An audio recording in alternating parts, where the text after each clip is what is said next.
V tomto videu mi môj fanúšik poslal parkour mapu do Minecraftu a v dnešnom videu si ju zahrám a vy uvidíte, ako to dopadlo. Ok, tak my sme na tejto mape, čo mi poslal ten fanúšik, takže teda môžeme ísť na to, prečítame si nejaký tento pozdrav. Ahoj, vítaj na mojej mape, ďakujem, že som mal možnosť poslať mapu.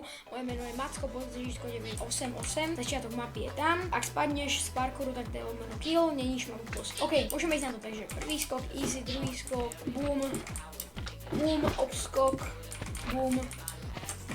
Ne.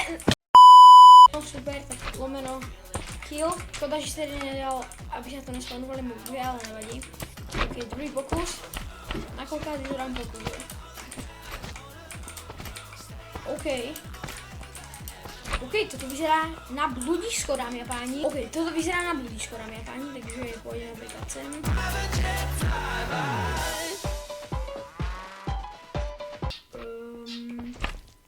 Jo, tady som, OK. Tak sme to teda, OK, otázky a odpovede. Kedy vznikol Minecraft? 2011 alebo... Ja viem, že 2009, ale chcem sa pozrieť, či to spraví, keď to mám nesprávne. Aha jo, on tam je vlastne takto pisto. A čo to spraví, keď to mám správne? Nič. OK. On to má takto zamaskované, nice. Akože ja som úplný noob do redstone, že aj toto obdivujem, takýto redstone. Aká je najlepšia verzia Minecraftu 1.21.8 alebo 1.21.7? 1.21.8. Gratulujem, koniec. Samozrejme, nemohol by som to nechať iba tak, pretože bolo by to veľmi krátke video. Takže skúsim túto mapu speedrunuť, dám si na mobile stopky.